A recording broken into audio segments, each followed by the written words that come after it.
जब पूरी दुनिया खामोश थी, तब भारत ने वह कर दिखाया जो ना तो रूस ने किया, ना ही चीन ने और ना ही किसी इस्लामिक देश ने। जब इजराइल और ईरान के बीच जंग की आग धधक रही थी, तब भारत ने अपनी चुप्पी तोड़ी, लेकिन ऐसी तोड़ी कि पूरी दुनिया को हिला दिया। इजराइल के लिए भारत का समर्थन इतना जबरदस्त था कि खुद इजराइल भी चौंक गया। यह वही इजराइल है जो हमेशा भारत की मदद के लिए सबसे पहले खड़ा रहा, चाहे कारगिल युद्ध हो या आतंकवाद के खिलाफ लड़ाई। और अब भारत ने भी दोस्ती का ऐसा नमूना पेश किया कि अमेरिका तक ने तालियां बजा दी। साल 2025 की शुरुआत में इजरायली फाइटर जेट F-35 अधीर ईरान के आसमान में गरजने लगे। यह कोई आम विमान नहीं थे, यह स्टेल्थ फाइटर जेट थे जो दुश्मन की नजरों से बचकर उसके घर में घुसकर हमला करते हैं। साथ में थे जेरिको बैलिस्टिक मिसाइल और स्पाइस गाइडेड बम, जिनकी मार से ईरान के परमाणु ठिकाने नतंज और फोड़ो बुरी तरह तबाह हो गए। इजराइल ने ऐलान कर दिया कि चाहे जो हो जाए, वह ईरान को परमाणु शक्ति नहीं बनने देगा। जंग अब सिर्फ दो देशों की नहीं रही, यह बन गई थी दो घटों की लड़ाई। एक तरफ इजराइल था, जिसके पीछे अमेरिका, फ्रांस, जर्मनी और ब्रिटेन जैसे ताकतवर देश खड़े थे। दूसरी तरफ था ईरान, जिसे समर्थन दे रहे थे सीरिया, हिजबुल्लाह, यमन के हू विद्रोही और पर्दे के पीछे से रूस और चीन जैसे ताकतवर देश। लेकिन इन सब के बीच एक देश था जो सबकी नजर में था। भारत। सब जानना चाहते थे कि भारत किसके साथ जाएगा, क्या वह रूस और चीन के दबाव में आएगा या दोस्ती निभाएगा। इस पूरे घटनाक्रम का असली धमाका तब हुआ जब शंघाई सहयोग संगठन यानी SCO की एक हाई प्रोफाइल मीटिंग बुलाई गई।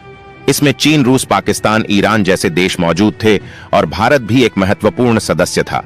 मीटिंग का मकसद साफ था, इजराइल की आलोचना करना और ईरान का समर्थन करना। चीन और पाकिस्तान मिलकर एक प्रस्ताव लेकर आए जिसमें इजराइल को हमलावर घोषित किया गया। रूस ने भी इस प्रस्ताव का समर्थन किया। अब चीन और पाकिस्तान को लगा कि भारत भी मजबूरी में झुक जाएगा और इजराइल के खिलाफ खड़ा हो जाएगा। लेकिन उन्हें यह नहीं पता था कि यह 1962 वाला भारत नहीं है, यह 2025 का नया भारत है। और यह भारत अब किसी के इशारे पर नहीं चलता, यह अपने फैसले खुद करता है। वह भी दुनिया के सामने छाती ठोक के। जब बारी आई भारत की, तो सबकी नजरें भारत के प्रतिनिधि पर टिक गईं और फिर भारत ने जो कहा वह इतिहास बन गया। भारत ने साफ शब्दों में कह दिया, हम इस प्रस्ताव का हिस्सा नहीं हैं, हम इसका समर्थन नहीं करते। बस इतना सुनते ही चीन और पाकिस्तान की हंसी गायब हो गई और रूस की आंखें फटी की फटी रह गईं। भारत ने साफ कर दिया कि वह अब किसी गुट का पिछलग्गू नहीं रहेगा। वह फैसला करेगा कि उसे किसके साथ खड़ा होना है और कब खड़ा होना है। भारत ने यह भी कहा कि ईरान और इजराइल दोनों हमारे मित्र देश हैं और भारत चाहता है कि विवाद का हल जंग से नहीं बल्कि बातचीत और शांति से निकले। भारत ने एक ऐसा कूटनीतिक कदम उठाया जिससे दोनों पक्षों को संतुलित रखा। इजराइल को समर्थन मिला और ईरान को नाराज भी नहीं किया गया। यह वही नीति थी जिसकी मिसाल पूरी दुनिया में दी जाने लगी। भारत का यह रुख कोई छोटा फैसला नहीं था, यह था एक कूटनीतिक ब्रह्मास्त्र। इससे न सिर्फ भारत की ताकत का अंदाजा लगा, बल्कि यह भी साफ हो गया कि भारत अब किसी का मोहताज नहीं है। भारत ने दुनिया को बता दिया कि हमारी विदेश नीति अब वॉशिंगटन, बीजिंग या मॉस्को से नहीं, नई दिल्ली से चलती है। और जब अमेरिका ने भारत का यह कदम देखा, तो उसने खुलकर भारत की सराहना की। दोस्तों, यह वही अमेरिका है जो पहले भारत से यह पूछता था कि तुम किसी का साथ क्यों नहीं देते, हमेशा बीच में क्यों खड़े रहते हो। लेकिन अब उसे भी समझ में आ गया कि भारत कोई आम देश नहीं, बल्कि एक ऐसी शक्ति है जो जंग के मैदान में नहीं, नीति और बुद्धि से जीतना जानता है। अब सवाल यह उठता है कि आखिर भारत ने चीन और रूस जैसे ताकतवर देशों को नाराज करने का खतरा क्यों उठाया? क्या जरूरत थी?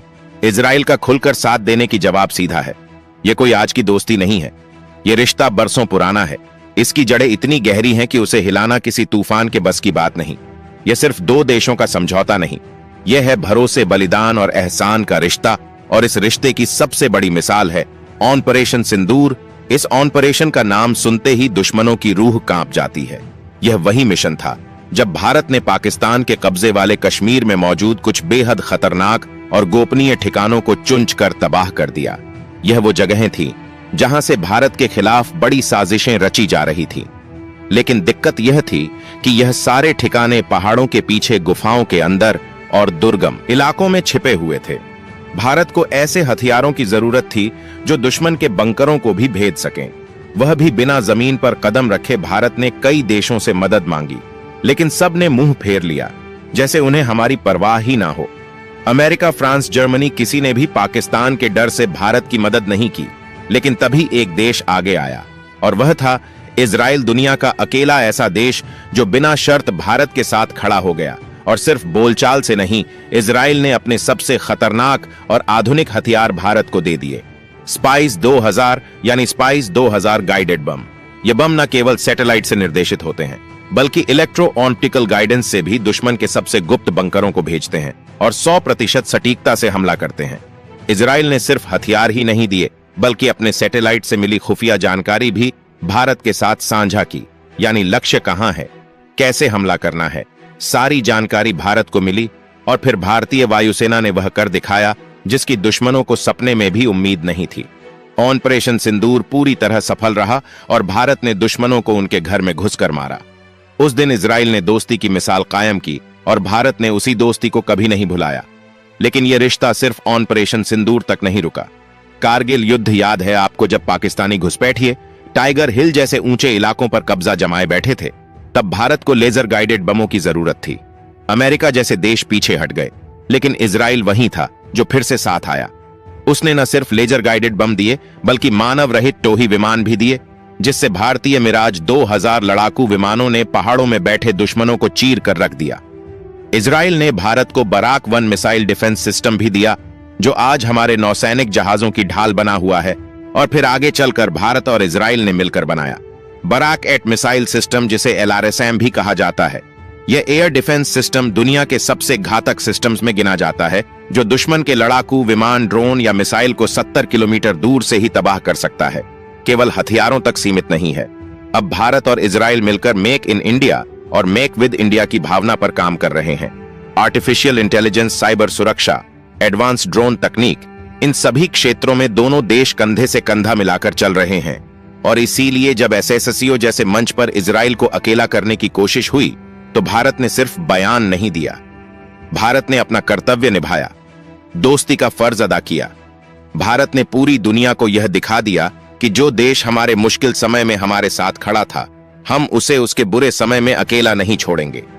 यही है नए भारत की विदेश नीति, सम्मान दो सम्मान पाओ।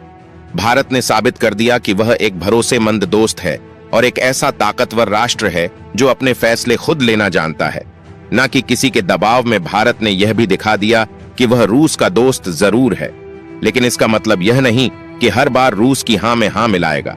चीन से हमारे सीमा विवाद हैं, लेकिन अब भारत झुकने वाला नहीं है।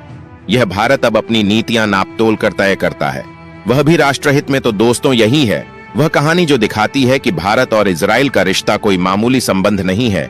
यह है लोहे जैसा मजबूत गठबंधन जो समय की कसौटी पर खरा उतरा है और आने वाले समय में यह रिश्ता पूरी दुनिया को एक नई दिशा देगा। दोस्तों, अगर आपको यह जानकारी पसंद आई हो तो वीडियो को लाइक व चैनल को सब्सक्राइब करना न भूलें। जय हिंद, जय श्री राम दोस्तों।